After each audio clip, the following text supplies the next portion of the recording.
Les jeunes du PCED, le Parti pour la solidarité, l'égalité et le développement de l'honorable André Dassondo, se sont prononcés sur l'actualité politique. Ils ont dénoncé les diverses formes d'acharnement dont seraient victimes leurs leaders face à la situation sociopolitique actuelle. C'était à l'occasion d'une conférence de presse. Dans le Septentrion, les membres de l'association non-sinan du quartier Tourou 2 sont désormais les militants du parti RDI Amfani du député Samou Seydou Adambi. Ils ne sont pas les seuls.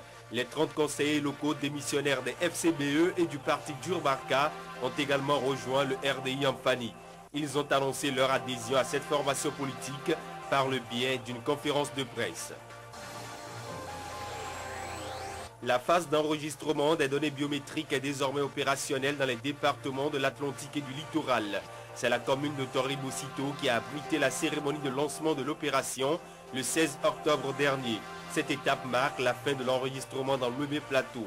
Mais les populations non encore enregistrées des communes du plateau ont organisé une marche pacifique à travers la ville de Pobet. Elles réclament ainsi le retour de l'équipe d'enregistrement sur le terrain et dénoncent les nombreuses irrégularités qui ont entaché l'opération. Les populations de Sémé-Kodi leur ont emboîté le pas le lendemain en bloquant la voie inter-État Cotonou-Sémé-Craqué à hauteur d'Ekpé. Il a fallu plusieurs heures de négociations avant de calmer les ardeurs des populations très remontées contre la CPS Lépi. En réponse à ces manifestations, les militants et sympathisants des forces Corée pour un Bénin émergent de Lemay et du Plateau sont à leur tour descendus dans les rues de Porte-Novo jeudi. Ils ont réaffirmé leur soutien au processus de réalisation de la Lépi. De son côté, la commission politique de supervision, par un communiqué, s'est engagée à rectifier le tir. Elle a reconnu que toute la population cible n'a pas été prise en compte et par conséquent, l'opération sera relancée à partir de mercredi dans les deux départements. Les partenaires au développement, eux, restent attachés à la réalisation de la liste. L'Union européenne a accordé un soutien supplémentaire de 2 milliards de francs CFA.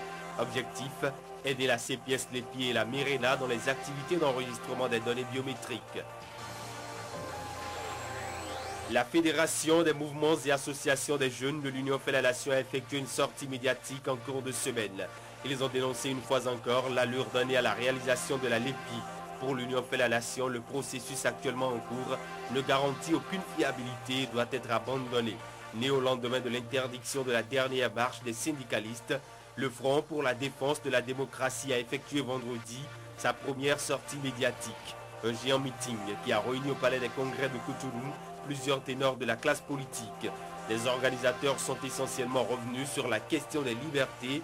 Des témoignages ont été faits pour étayer l'argument selon lequel l'actuel régime piétine les principes du jeu démocratique. Le calvaire se poursuit pour les usagers de l'administration des finances. Les travailleurs du ministère des Finances étaient en grève de 24 heures.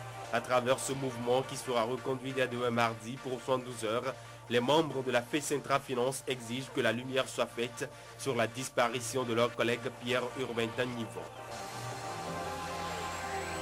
10 malfrats, voleurs de motos, ont été arrêtés par la compagnie de gendarmerie de Porte-Novo. L'opération a été menée par l'entremise de la brigade d'Aglangandan.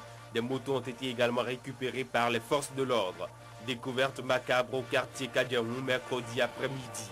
Le corps d'une fillette a été repêché par les agents de la voirie de Cotonou de mini-bafon qui juste un tas d'ordures installé non loin du marché.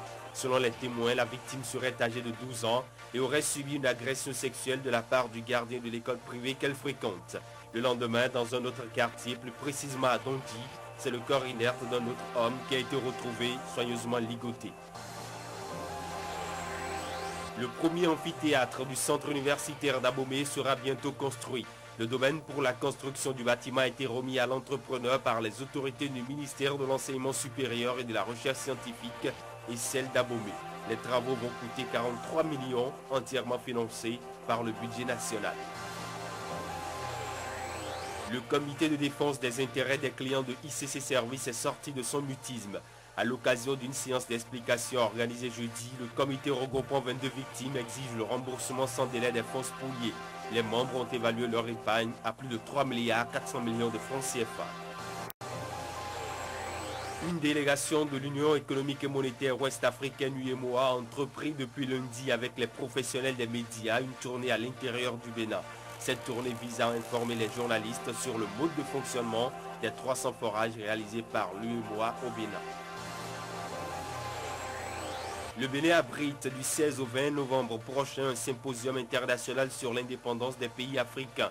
Ce symposium réunira des personnalités qui ont marqué leur temps par leurs pensées et leurs actions politiques. Des femmes, leaders, des hommes et femmes de terrain, ainsi que des jeunes, tous venus de l'Afrique autour du thème « L'audace, unique défi pour une Afrique nouvelle ». L'annonce a été faite à l'occasion d'une conférence de presse animée par le professeur Albert Tebouidjre au ministère des Affaires étrangères. Une délégation des membres du bureau exécutif du Conseil national du patronat de la presse et de l'audiovisuel a été reçue en audience par le président de l'Assemblée nationale. Au menu des échanges entre les membres du CNP à Bénin et le président Mathurin Kofinago, le projet de code de la presse, une initiative qui sera bientôt déposée sur la table des députés. Nouvelle éthique paraquoise pour le développement NEPAD Makeresse, c'est le nom d'un mouvement politique. Ce mouvement a été porté sur les fonds baptismaux samedi à l'école primaire publique Bawera de Parakou. Les jeunes entendent ainsi prendre leur destin en main pour changer le cours de l'histoire et emmener la nouvelle génération à s'unir autour des idéaux de paix, de concorde et de solidarité. Pendant ce temps, à l'Infosec de Cotonou, c'est l'Union pour la cause républicaine qui effectuait sa sortie médiatique. L'UCR du Dr Clotaire Koupaki a fait une déclaration et s'insurge contre le mode de gestion du pouvoir d'État par le régime en place. Les responsables de cette formation politique ont également dénoncé ce qu'ils ont qualifié de gestion faite de complaisance.